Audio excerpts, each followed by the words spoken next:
My sister told everyone I was mentally unstable just so she could get the family business for free, so I collected every voice message, screenshot, and medical record and played them all on a projector at her wedding right before she walked down the aisle. She wanted my silence, but I gave her the truth instead, in front of 300 guests, her groom, and the entire family that once called me too sensitive for not trusting her lies. I, 28F, have a sister, Emma, 31F, who has been the golden child our entire lives. I'm talking full-on parental worship here. She could literally set the house on fire and my parents would find a way to blame me for leaving matches where she could reach them. Our family owns a successful catering business that my grandfather started in the 1960s. By the time I was old enough to understand what was happening, it was pulling in about $800,000 annually and employed 23 people. My parents always said the business would go to whoever was most capable of running it, but let's be real, we all knew it was going to Emma. Emma was the one who got the business degree. I studied graphic design, which was apparently not practical for the family business. Emma was the one who worked in the office while I was relegated to kitchen prep and cleanup. Emma was the one who got to attend client meetings while I was told I was too emotional and might scare away customers. The thing is, I actually loved the business. I redesigned our entire brand identity in college, which they used without crediting me. I streamlined our inventory system, and I had ideas for expansion that could have doubled our revenue. But every time I brought something up, I was told I was overstepping or not thinking realistically. Fine. I learned to keep my mouth shut and just do my job. 3 years ago, my dad had a massive heart attack. He survived, thank God, but it was a wake-up call for the whole family about succession planning. Dad was 64 and had been talking about retirement anyway, so this just accelerated the timeline. The week after he got out of the hospital, he called a family meeting. Mom, Emma's then boyfriend Derek, now fiancé, and me all gathered in the living room for what I thought was going to be a discussion about Dad's health and maybe some preliminary business transition planning. Instead, Dad dropped this bomb: I've been thinking a lot about the future of the business, and I've decided I want both girls to have equal ownership. Emma will handle operations and client relations, and I will handle marketing, design, and strategic development. It's time this family business actually kept the whole family together. I literally started crying. After years of being treated like the family screw-up, Dad was finally seeing my potential and value. Emma, on the other hand, looked like someone had just told her Santa wasn't real. Dad, she said, in that sweet voice she uses when she wants something, are you sure that's the best idea? I mean, Up has never really shown much interest in the business side of things. Never shown interest? I jumped in. Emma, I've been working here since I was 16. I redesigned our entire... See? Emma interrupted, looking at our parents. She's already getting defensive and emotional. This is exactly what I'm worried about. Dad held up his hand. The decision is made. You girls will co-own the business, but Emma will be CEO since she has more operational experience. Up, you'll be CMO. I think it's going to work great. Emma smiled, but I could see the wheels turning in her head. She was not happy about sharing what she'd always assumed would be entirely hers. At first, everything seemed fine. We had lawyers draw up the paperwork for the transition, which would happen gradually over 2 years. Dad would step back slowly, Emma and I would take on more responsibilities, and by the end of the 2 years, we'd own 45% each with our parents retaining 10% for consulting purposes. But about 2 months into the transition, things started getting weird. Emma began having concerns about my performance. She'd bring them up in family dinners, always framed as loving worry. I'm just concerned that Op seems overwhelmed lately. She's been making little mistakes, forgetting things. I'm worried the stress is getting to her. The thing was, I wasn't making mistakes. I was actually performing better than ever because I finally felt like I had a real stake in the business. But every time I tried to defend myself, Emma would say something like, "See? She's getting so defensive. This is what I'm worried about." It was insidious. She'd bring up things that never happened or wildly exaggerate small issues. Remember last week when Al completely forgot about the Johnson wedding? I had asked her to confirm the flower arrangements, which she forgot to do, but somehow that became me forgetting about the entire wedding. Op has been so scattered lately. Yesterday she couldn't even remember what day it was. I had jokingly asked, "What day is it?" On a Monday morning after a particularly busy weekend, but Emma reported it like I was having some kind of cognitive breakdown. The worst part was watching my parents' expressions change when she brought these things up. Dad would get this worried crease in his forehead, and Mom would start looking at me like I was made of glass and might shatter at any moment. About 6 months into this campaign, Emma escalated things dramatically. She started bringing up my mental health history. When I was 19, I went through a really difficult period. I was in an abusive relationship, I was struggling in college, and I was dealing with what I now know was anxiety and depression. I voluntarily checked myself into a mental health facility for 2 weeks to get help and get back on track. It was actually one of the best decisions I ever made, and I've been in therapy on and off since then as needed. My family knew about this, obviously, but it had never been treated as some kind of shameful secret or indication that I was unstable. Until Emma decided it was useful ammunition. "I'm just worried that Op might be having another episode," she'd say. "She's been acting a lot like she did before. You know, when she had to go away for help." When I confronted her about bringing up my mental health history, she played innocent. "I'm not judging you. I'm worried about you. I think maybe you should consider getting some help again, just to make sure you're okay." But then she started bringing up specific details from my medical records, things that I had never told her. Details about medications I had been on, specific diagnoses, things that were in my confidential medical files. At first, I thought maybe Mom or Dad had shared information, which would have been a violation of trust, but not criminal. But when Emma started quoting exact phrases from my therapy notes, I realized something much more sinister was happening. I did some digging and found out that Emma's friend from college, Jessica, worked in medical records at the hospital where I had been treated. Emma had convinced Jessica to access my files illegally and share information with her. I know this because Jessica's boyfriend, Marcus, is friends with my ex-roommate, and he let it slip during a party that Jessica had been helping Emma look out for her sister by sharing some medical information. Marcus didn't realize the implications, but I immediately understood what was happening. Emma was using illegally obtained medical information to build a case that I was mentally unstable and unfit to run a business. Once I realized what Emma was doing, I started documenting everything. I mean everything. I started recording our conversations, legal in my state with one-party consent. I screenshot every text message. I saved every email. I documented every instance of her spreading lies about me to our parents, our employees, and anyone else who would listen. The voice messages were particularly damning. Emma is one of those people who loves to leave long, rambling voicemails, and when she thought I was at work or otherwise unavailable, she'd leave messages that revealed her true thoughts. Some highlights. "Hey, it's me. I just wanted to let you know that I talked to Mom and Dad about your situation. I really think you need to consider stepping back from the business for a while. I know you think you're fine, but you're not seeing how your behavior is affecting everyone else. Derek thinks you might be having another breakdown, and honestly, I'm starting to agree. Maybe it's time to think about what's best for the family business, you know. Call me back. Up, I'm really concerned about you. You seemed completely disconnected during the staff meeting today. Sarah even asked me if you were okay. I think we need to have a family meeting about your role in the business. I'm not saying permanently, but maybe just until you get the help you need. I love you, but I can't let you destroy what Grandpa built. Call me." And then there were the text messages. Oh, the text messages. Emma is apparently much more honest when she's typing than when she's speaking face-to-face. "Emma, Derek thinks I should just wait for Op to have a complete breakdown and then it'll be obvious she can't run a business. Emma, I can't believe Dad wants to give her half of everything. She couldn't run a lemonade stand without having an anxiety attack. Emma, Jessica said Op's medical records are even worse than I thought. Multiple psychiatric diagnoses. Dad would die if he knew. Emma, Mom is finally starting to see that Op isn't stable enough for this. A few more months and I think we can get her to voluntarily step back."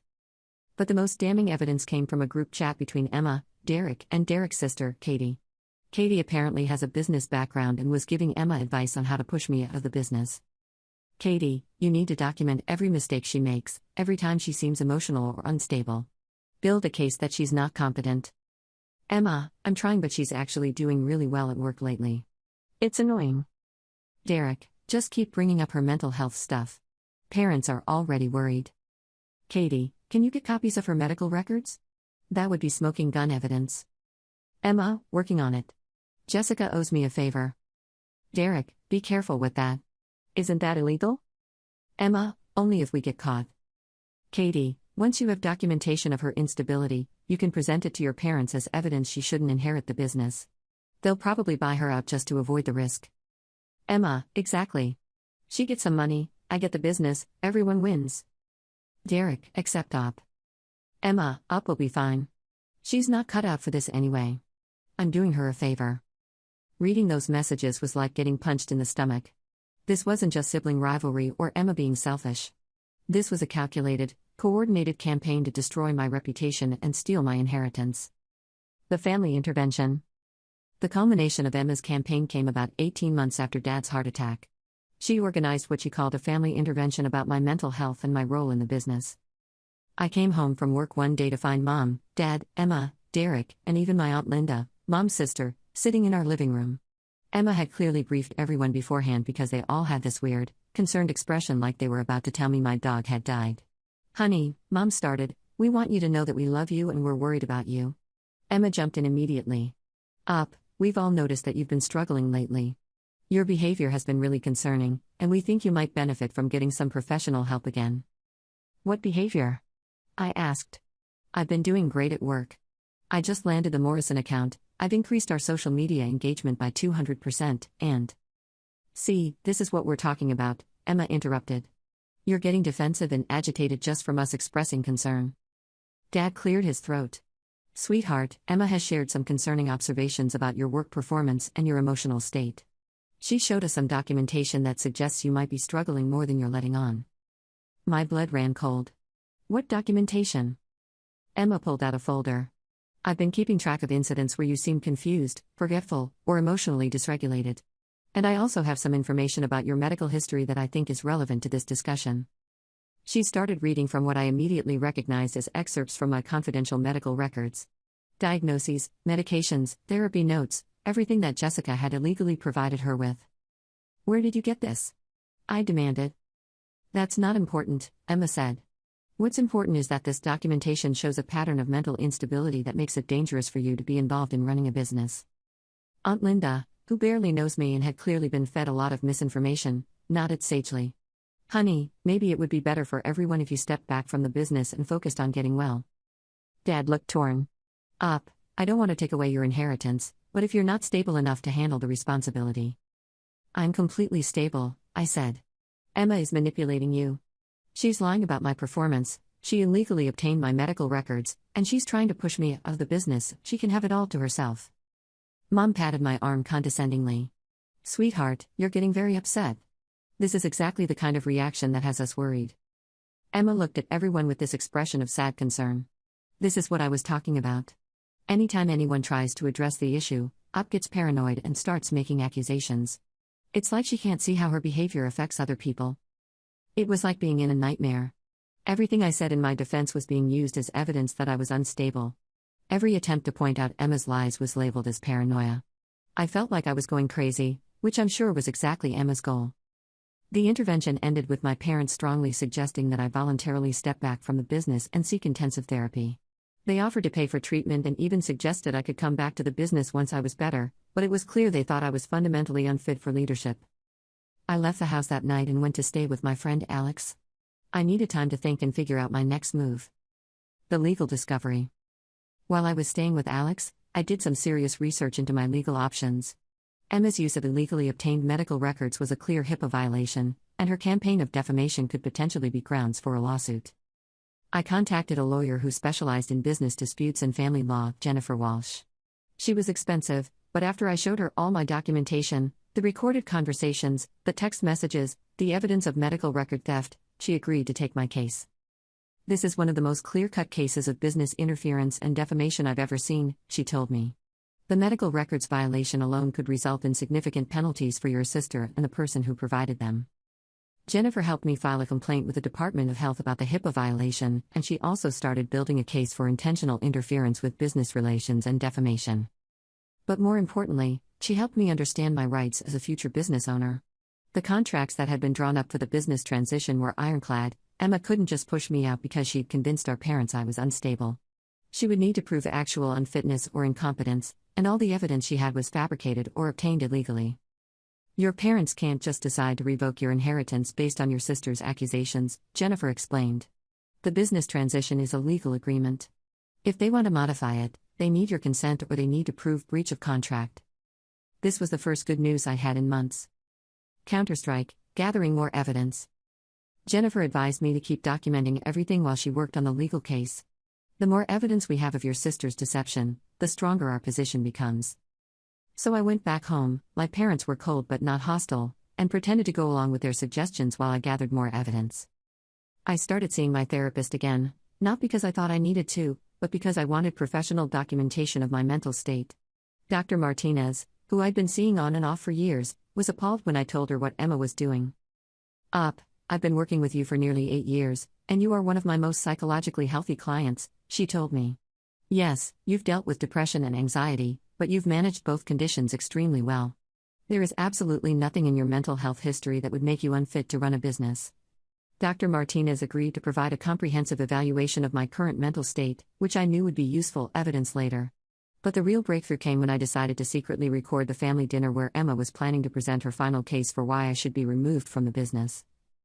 Emma had convinced our parents to have one more family meeting to discuss Op's future. She'd spent weeks building up to this, telling them she had additional evidence that I was unfit for business ownership. I wore a small recording device to dinner, and what I captured was absolutely incredible. Emma literally coached our parents on what to say to me. Before I arrived, she spent 20 minutes telling them exactly how to phrase their concerns, what evidence to reference, and how to frame the conversation so I would voluntarily give up my stake in the business. Remember, don't make it sound like we're forcing her out, Emma told Dad. Make it sound like we're looking out for her best interests. She's more likely to agree if she thinks it's her idea. She also revealed information that she couldn't possibly have known unless she was spying on me. She mentioned therapy appointments I hadn't told anyone about, she referenced conversations I'd had with friends, and she even knew about my lawyer consultation, which I later found out she learned about because she was going through my mail. When I actually joined the dinner, Emma presented her case with charts, printed emails, and what she claimed were witness statements from employees about my performance. Everything was either taken wildly out of context, completely fabricated, or based on illegally obtained information. But she presented it so professionally, with such apparent concern for my well-being, that I could see my parents buying into it completely. The smoking gun moment came when Emma said, "I know this is hard to hear, but I have documentation from Op's medical providers that shows she's not taking her medication consistently and has been missing therapy appointments." There was no way she could know either of those things, especially since both were false, without illegally accessing my medical information or having me followed. I let her finish her presentation, responded calmly and rationally to their concerns, and then excused myself early, claiming I wasn't feeling well. Emma looked so satisfied with herself as I left. She had no idea I'd recorded the entire thing. The investigation expands. With Jennifer's help, I filed complaints not just about the HIPAA violation, but also about Emma's potential mail tampering and stalking behavior. The evidence was overwhelming. The health department investigation moved quickly once they saw the evidence. Jessica, the medical records clerk, was fired immediately and faced significant fines. She also apparently broke down during questioning and admitted that Emma had pressured her into accessing my records multiple times over several months. Jessica provided investigators with a detailed account of Emma's requests, including text messages where Emma specifically asked for information about my medications, diagnoses, and therapy notes. Emma had told Jessica that she was worried about her sister and needed the information to help the family make important decisions, but Jessica admitted she knew it was illegal and inappropriate. The investigators also discovered that Emma had accessed my records not just to use against me in the business dispute, but also to share with Derek's family. Derek's mother is a nurse, and Emma had been consulting with her about my mental health, providing detailed medical information to get a professional opinion about my stability. This was a massive privacy violation, and it exposed Emma to both civil and criminal liability. Meanwhile, my private investigator, yes, I hired a pie at Jennifer's suggestion, discovered that Emma had been monitoring my social media accounts through fake profiles, following me to therapy appointments, and even going through my trash to look for medical information. The extent of her surveillance and manipulation was honestly terrifying. The business investigation. Jennifer also suggested we do a forensic analysis of the business finances, since Emma had been essentially running things while I was being pushed out. What we found was illuminating. Emma had been systematically undermining my contributions to the business while taking credit for my ideas and work. The rebranding I had done? Emma had presented it to clients as her own concept. The social media strategy that had increased our engagement? Emma claimed she developed it. The cost-saving measures I'd implemented? Emma had documented them as her initiatives. But more damaging was what we found in the financial records. Emma had been authorizing payments to Derek's consulting company for business development services that appear to be completely unnecessary and possibly fraudulent. She'd also given herself several raises and bonuses without consulting my parents or following the compensation structure outlined in our business agreement. Most damning of all, we found emails between Emma and Derek discussing their plan to tank Op's reputation so badly that she'll sell her shares back to the family for almost nothing. They had calculated that if they could convince me to sell my 45% stake for even half its value, Emma could buy me out and still end up with a significantly more valuable business than if we shared ownership. This wasn't just about Emma wanting the business for herself. She and Derek had developed a comprehensive plan to defraud me out of my inheritance. About 3 months before Emma's wedding, Jennifer got a huge break in the case. The Department of Health investigation had uncovered additional HIPAA violations involving Jessica and potentially other medical records clerks. During the expanded investigation, they discovered that Emma had been part of a broader scheme where Jessica was selling medical information to multiple people for various purposes. Emma wasn't just a one-time offender who had pressured a friend into breaking the rules. She was part of a systematic violation of medical privacy that affected dozens of patients. This discovery upgraded the charges Emma was facing and also provided us with evidence that her behavior was part of a pattern of illegal and unethical conduct. Jennifer was able to use this information to strengthen our civil case significantly. "Your sister isn't just someone who made bad decisions in a family dispute," she explained. "She's someone who knowingly participated in organized medical records fraud. This goes to her character and her fitness to run a business." But the real breakthrough came when Jennifer subpoenaed Derek's phone records as part of our civil case. Derek had been dumb enough to text about their scheme extensively, and his text provided a complete roadmap of their plan to defraud me. Some of the most damaging texts. Derek to Emma: "Your parents are totally buying the mental health angle. I think we're almost there." Derek to Emma: "Katie's lawyer friend says if we can get off to sign a buyout agreement while she's seeking treatment, it'll be much harder for her to challenge it later." Derek to Emma: "The medical record stuff was genius. Your parents can't ignore documentation from doctors." Derek to his brother: "Emma's basically going to inherit $1 million business because her sister is crazy. Sometimes I can't believe how lucky I got." Derek to Emma: "Once we're married and you own the business, we can expand into Derek's catering or something. Build our own empire." Derek to Emma: "Think your parents would be suspicious if Op had another breakdown right before the business transfer is finalized?" Reading these texts was like watching someone plan a murder, except instead of killing me, they were trying to destroy my life and steal my future. Emma's wedding was going to be the social event of the year in our small city. She'd invited everyone: family friends, business associates, college friends, Derek's extended family, co-workers, basically anyone who had ever met either of them. The ceremony was at a beautiful historic venue with a huge reception hall. Emma had shown me the floor plans, back when she was still pretending to be a loving sister who wanted me involved in her wedding, and I knew the setup would be perfect for what I had in mind. The ceremony was in a large room with a projector system for displaying photos during the reception. Emma had planned a whole slideshow of pictures from their relationship to play during dinner. The projector screen was positioned so that everyone in the room would be able to see it clearly. Emma had asked me to be her maid of honor back when she thought her plan was working and I'd soon be out of the business entirely. I'd agreed, because I was still hoping we could repair our relationship somehow. But as the wedding got closer and I learned more about her scheme, I realized this was an opportunity I couldn't pass up. I was going to be standing right next to the bride, with access to the venue's AV system, in front of 300 people who had heard Emma's version of events about my mental instability and unfitness for business. They were going to hear my version instead. Jennifer helped me organize all of my evidence into a coherent presentation. We had the illegally obtained medical records, showing exactly what Emma had accessed and how she'd used the information. The recorded conversations, Emma's own voice describing her plan to push me out of the business. The text message screenshots, the group chat with Derek and Katie planning my downfall. The financial documents, showing Emma's unauthorized payments to Derek and her misrepresentation of my contributions. The surveillance evidence, proof that Emma had been following me and monitoring my activities. The witness statements, Jessica's confession about the HIPAA violations and testimony from other employees about Emma's lies. The professional evaluations, Dr. Martinez's assessment of my mental health and fitness for business responsibilities. Jennifer organized everything into a clear timeline that showed the progression of Emma's scheme from the first concerns she raised about my mental health all the way through her plan to finalize my removal from the business after her wedding. "This isn't just about sibling rivalry or business disputes," Jennifer said as we reviewed the presentation. "This is documentation of a systematic campaign of fraud, defamation, and illegal surveillance. Anyone who sees this will understand that your sister is not the person they think she is." The presentation was devastating. Even I was shocked by how damning it looked when everything was organized chronologically and presented clearly. But I wanted to make sure I wasn't just attacking Emma. This needed to be about defending myself and telling the truth, not about revenge, even though, let's be honest, the revenge aspect was pretty satisfying. So I started the presentation with my own story. My contributions to the family business, my efforts to be a good sister and daughter, my struggles with mental health and how I'd worked to address them responsibly. I wanted people to understand who I really was before they learned what Emma had done to me. Then I methodically presented the evidence of Emma's scheme, letting her own words and actions tell the story. The presentation ended with a simple statement. I'm sharing this not to ruin my sister's wedding, but to defend my reputation and my right to be treated with honesty and respect. For 2 years, I was told I was too sensitive, too emotional, too unstable to be trusted. Now you can see the truth for yourselves and decide who you want to believe. The wedding day started like any other wedding day.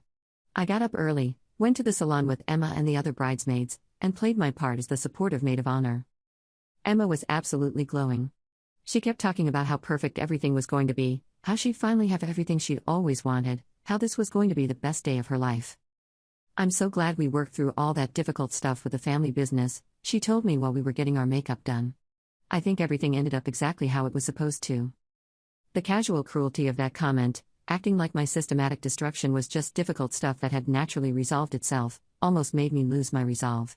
But then I remembered the text messages, the illegally obtained medical records, the 2 years of gaslighting and manipulation. Emma had made her choices. Now she was going to live with the consequences. During the hair and makeup process, I excused myself several times to use the bathroom but actually to coordinate with Alex, who was helping me with the technical setup. Alex is a graphic designer and knows AV systems well, so I'd asked him to attend the wedding as my +1 and help me with the projector. Alex had arrived early and was already at the venue, working with the wedding coordinator to test the slideshow system for the reception. The coordinator was happy to let a professional make sure everything would work smoothly for Emma's special day. What the coordinator didn't know was that Alex was replacing Emma's romantic slideshow with my evidence presentation. Everything's ready, Alex texted me. The slideshow is loaded and I have control of the system. Just give me the signal. The ceremony itself was beautiful. Emma had spared no expense, and everything was absolutely perfect. The flowers, the music, the venue, it all looked like something out of a magazine. Our family was all there, beaming with pride. Derek's family looked thrilled. All of Emma's friends were dabbing their eyes with tissues as she walked down the aisle. I stood at the altar as Emma's maid of honor, holding her bouquet, smiling for the cameras, playing my part perfectly. But I was also watching the room, noting where everyone was sitting, making sure I knew exactly who would be able to see the projector screen clearly when the time came. My parents were in the front row, looking prouder than I'd ever seen them. Aunt Linda was there with her husband and kids. Derek's parents and siblings filled up 2 full rows. Emma's college friends, her work colleagues, family friends who had known us since we were kids, everyone who mattered in Emma's life was there. Everyone who had heard her version of the story about my mental instability and unfitness for business. Everyone who was about to learn the truth. The ceremony went off without a hitch. Emma and Derek exchanged vows. Derek's vows were particularly gag-inducing, full of promises about building a life together and supporting each other's dreams that apparently included defrauding me. They kissed, everyone cheered, and we all processed back down the aisle to the reception hall. During the transition from ceremony to reception, I texted Alex, "It's time." The reception hall was set up beautifully, with round tables arranged around a dance floor and the projector screen positioned where everyone would have a clear view. Emma had planned for the slideshow to play during the cocktail hour, while people were mingling and finding their seats. Emma and Derek were busy with photos and greeting guests, so they weren't in the main reception area yet. But most of the 300 guests were there, champagne glasses in hand, chatting and laughing and celebrating the happy couple. I found Alex near the AV control station and gave him a small nod. He started the presentation. The first slide was simple.